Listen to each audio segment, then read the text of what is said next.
Ahojte, pri mikrofóne je Jan Zoričák a tentokrát sa pozrieme na to, ako vytvoriť klonovanie v Adobe Premiere Pro. Tak poďme si pozrieť krátku ukážku.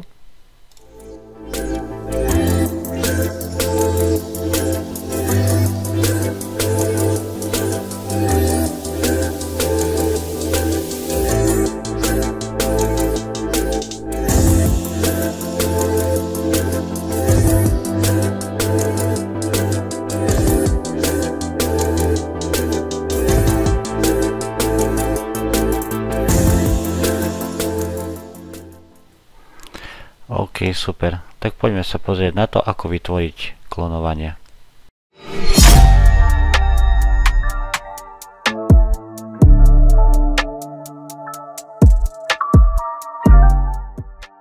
Na začiatok je potrebné uviesť to, že je dôležité, ako to máte natočené. Čiže prvá dôležitá vec je, aby ste to mali na statíve, čiže aby bol obraz statický.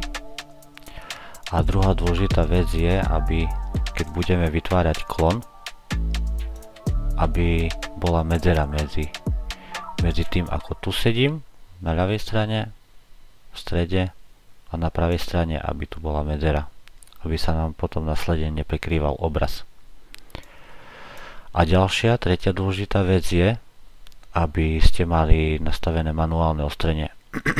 Čiže aby pri preostrovaní, keď máte automatiku, aby sa vám nepreostril obraz a tým pádom sa neposúval trošku jemne, aby tam neboli viditeľné pohyby obrazu.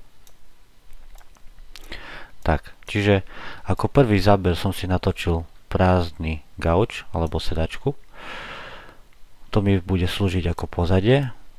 A druhý záber som natočil seba už ako sedím na ľavej strane gauča, potom v strede a následne na pravej strane gauča. Čiže teraz si orežem. Čiže začiatok si vyrežem. Úplne mi stačí tých 30 sekúnd a zvyšok vymažem. To je to pozadie, ten prvý záber. A druhý záber, kde už sedím, tak môžem si kľudne vymazať, vystrihnúť, ako som prišiel na gauč. Tu mi stačí úplne záber asi taký 10 sekundový. Tak. Teraz sa presuniem do stredu gauča, čiže toto môžem vymazať. A znova stačí mi tých 10 sekúnd. Tak. A teraz som na pravej strane sedačky. Čiže túto časť môžem vymazať. No, takisto mi stačí aj tu 10 sekúnd. Dobre. Čiže zvuk není potrebný. To som stiahol hneď na začiatku. Môžeme si kľudne aj vymazať. Tak. Čiže prvú pozíciu si dám do druhej vrstvy, ďalšiu pozíciu do tretej vrstvy a ďalšiu pozíciu do štvrtej vrstvy. Tak. Čiže tu, ako sedím v strede sedačky, si posuniem na tých 5 sekúnd. Na začiatok strihu si použijeme efekt Cross Dissolve, to je prechod, aby som sa postupne objavil. Tak. A ešte potrebujeme vytvoriť masku. Čiže masku vytvoríme tak, že klikneme Effect Controls a pri funkcii Opacity nájdeme pero na vytvorenie masky. Vyznačím si aj s tieňom pozíciu.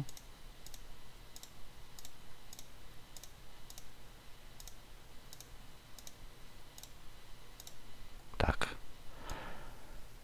OK, super. Čiže teraz vidíte, ako nám vidno okraj masky. A to odstraníme tak, že si tú masku trošku, ten okraj zjemníme. Čiže použijeme funkciu Mask Filter a nastavíme ju na 50, 60, 61.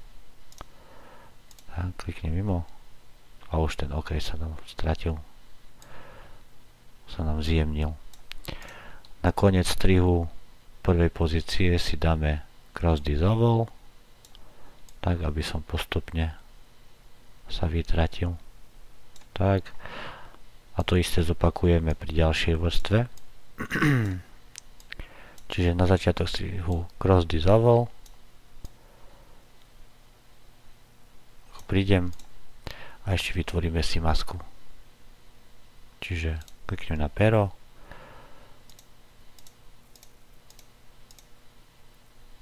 Tak.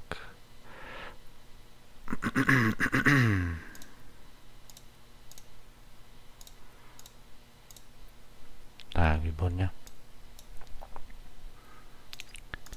Čiže takisto nám tu vidno okraj masky.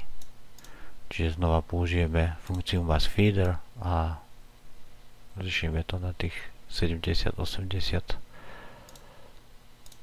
Kliknem mimo. Máme tu pekný prechod. Jemný. Čiže tu si natiahnem tú pozíciu a znova použijem cross dissolve na koniec strihu.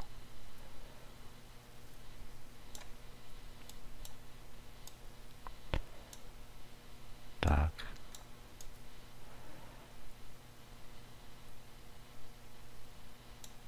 Čiže to ešte sa trošku natiahnem. Tak.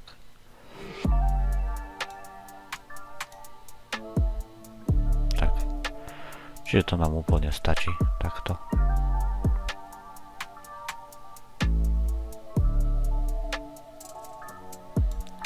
OK, super. Takže to by bolo odo mňa všetko.